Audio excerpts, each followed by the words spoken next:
Staten Island. And it was directed by Judd Apatow. Came out, one of the first movies affected by the COVID shutting down movie theaters. This movie came out on demand and in select theaters, starring Pete Davidson, Bill Burr, Marissa Tomei, Steve Buscemi, and Action Bronson makes an appearance in it. It's kind of funny. And written by Pete Davidson, Judd Apatow, and God, what was that last guy's name? So third guy. Sorry, I forgot your name, dude. But third guy helped write it. Yeah, right then. And the movie follows a aimless man named Scott, who was 24. His father passed away when he was 7. Father was a firefighter. And him and his mom and his younger sister was more successful, has more direction than he does. The sister moves away. The sister graduates, goes to college, so it leaves Scott and his mom. And Scott is aimless. He smokes a lot of weed. He wants to be a tattoo artist, but he does not make the best decisions and is kind of spinning his wheels in life, like a lot of people in their 20s do. Yeah. And 30s, to be fair. To be fair. And the movie's basically about Scott becoming comfortable in his own skin and being comfortable making changes in his life at a time where his mom starts dating again after 17 years. So, Tim, what did you like about this movie? Well, I like that Scott trying to he helped save some guy's life who walked into a fire escape. Yeah, yep. And Ray, Ray ran right in. He's like, we gotta walk into the station. Yeah, he flashed his ID and was like, "Can you get this guy help now?" And then they land him in the back, which is like, what the heck? That was bleeding to death. But I liked before this, I'd seen this movie. Pete Davidson. I've never seen a lot of his work. I know he's on Saturday Night Live, but I've never really seen any of his characters. I've seen him on Weekend Update that they do. Outside of that, I never really. I'll be honest. I didn't really like him that much. He just didn't seem like someone I'd want to watch a movie with him being the main character.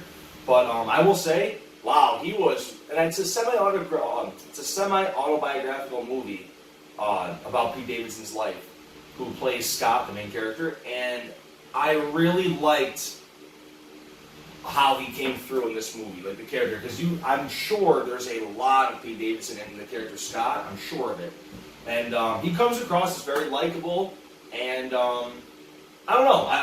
I will say this made me a fan of Pete Davidson's work, and I would definitely see other things with him in it, and I'm definitely interested in watching his stand-up comedy that he has. So, yeah, this made me a fan of him. Bill Burr was also great, who was his first major role in a movie, I'd say.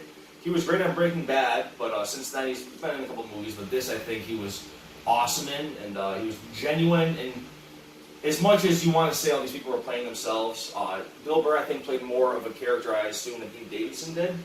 But not as much of a character as I'd say like Marissa Tomei or anyone else really did. But it was cool seeing a movie starring 2 comedians that was this good of a character study, I think. This movie was about the characters. It was about people, It wasn't really about what was happening, it was about how these people interacted and how their relationship changed going forward, And of course, the thing I didn't like was that... Well, who's your favorite character? Your favorite character? I think my favorite character would have to be Scott, because I could see myself in him a lot. Yeah. Because he's like a shy person. Yeah, he doesn't want to go to parties and stuff. I was like, whoa, am I watching myself right now? Right. Because it sounds like I'm going to parties, really. I don't know. Because I have ADD and all that stuff. And disabilities, so. Mm-hmm. Yes, there you go. Scott had ADD and all. Yeah.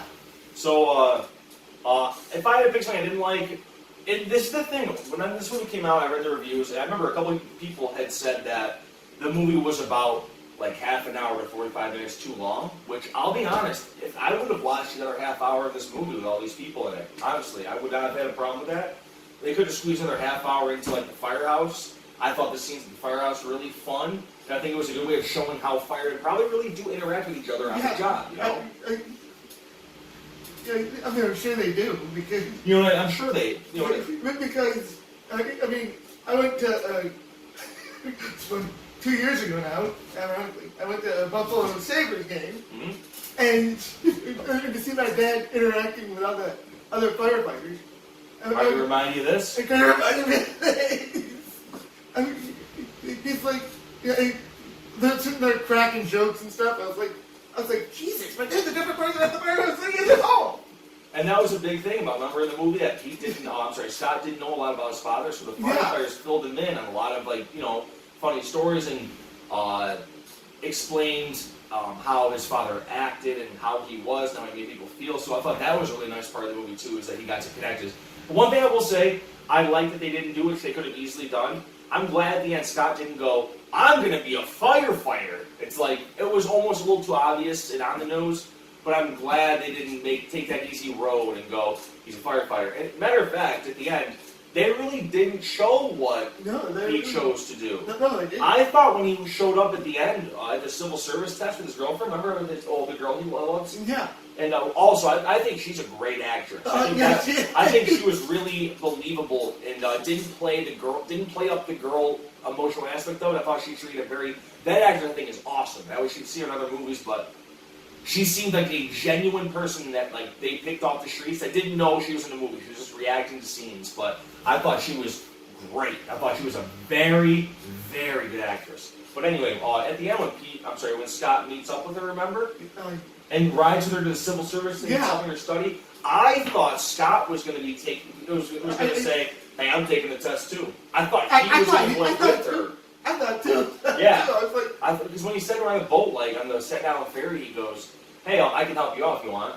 I thought he was just going to start asking her questions on the top because he just studied a whole bunch. Yeah. But, I don't know. There's a lot of expectations I'd say they subverted, but I guess there was my own expectations. I don't know if the average moviegoer would have thought of all these things, but if I had to say something I didn't like, I will say I thought the robbery in the middle of the movie, I didn't like that. I thought I thought they could have had Scott, and I understand why they did it. They did it because everyone was treating him like shit. He was like, you know what, fuck this, I'm going to rebel. So him rebelling was taking part in this robbery as a lookout.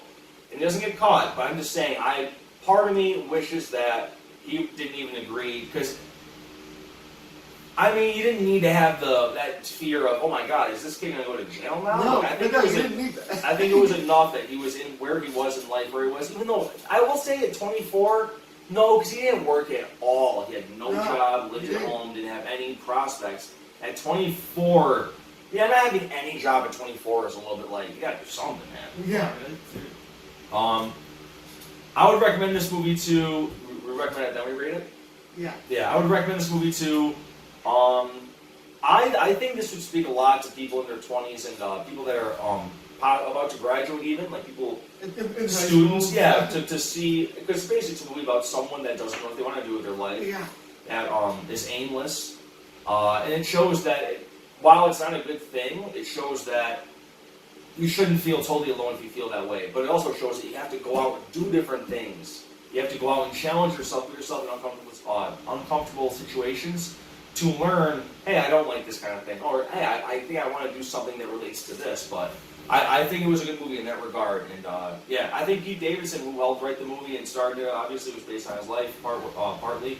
I thought, it was a very good representation of, I don't know what I want to do, and I feel like it's a bad thing, but I thought it was a really good movie, and who would you recommend it to? Anyone I would recommend it to anyone that likes comedies, that's a fan of Bill Burr, and I would recommend it to anyone that ever felt like they're not doing what they should be doing, like they're not doing the right thing in the moment, because this will kind of help you feel like, you'll see, watch the movie. Yeah, watch the movie. I'd recommend it to, strongly recommend it to people with disabilities, because you can see you can see yourself in it, in Scott. Yeah. I'm like, because like I said, I was like, well, there's a part in the movie where he drew, and he's like, yeah, that's nothing. I was like, dude, you should be the fire department artist for crying out loud. Yeah, but then you saw the progress they made too. That was one of the things too they showed, how they showed that he actually made progress with this art, which I think that I have personal experience with. I know someone that made that progression as well, where they went from starting out drawing and now they're amazing. It's unreal. So that was cool to see that in the movie too, because I was like, hey, but Yeah, I would recommend it to my cousin too. I'm going to talk about this movie. I would rate this movie a 9.9 out of 10. I would rate it 5 to a 10. I'll give it a 9.4. I'll give it 9.4. Solid movie. Yeah. Good movie. I you know what? Another thing we should add to this is would you watch it again? Is a good one. And I would definitely watch this movie. I would watch the movie again with someone that hasn't seen it before, for sure. I probably wouldn't watch it by myself alone No. again, but I would watch it with someone that that hasn't seen it. I would go, oh, that's what, if I was in the right mood, I'd be like, let's watch this movie. It's a good sit. But yeah, good rainy day movie. I'll say that. It's a good rainy day movie. And there, I know they said it wasn't Scott's passion, but Ray's like, why don't you take up meditation or yoga or something? Oh, that was a joke because he said he was tattooing his back. He's like, oh, why are you like getting these things, man? And then Scott goes, well, because like it gives me time to like relax and I can be centered and calm and like be able to think. And Ray was like, dude, like why don't you take up yoga or meditation? Like as a joke, as in like, dude, you know how much this hurts? Like do something else that doesn't hurt you as much. I thought that was a good joke. Yeah, that was a good joke. But make sure you guys join us next week because you'll never understand how good of a movie it is when you watch The Blue Cube. It's the 5th in the franchise, but we're going to start right in the middle. But until then, make sure you keep your popcorn buckets filled, your Blu-ray players filled, and your couches filled with asses watching movies. Yeah, right. See you next time, folks. And Say bye or something. see ya. There you go. No, I said see you. I guess say something else. Bye.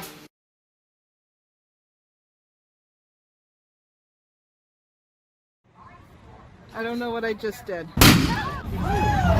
And that's what Rocky looks like at the end of it.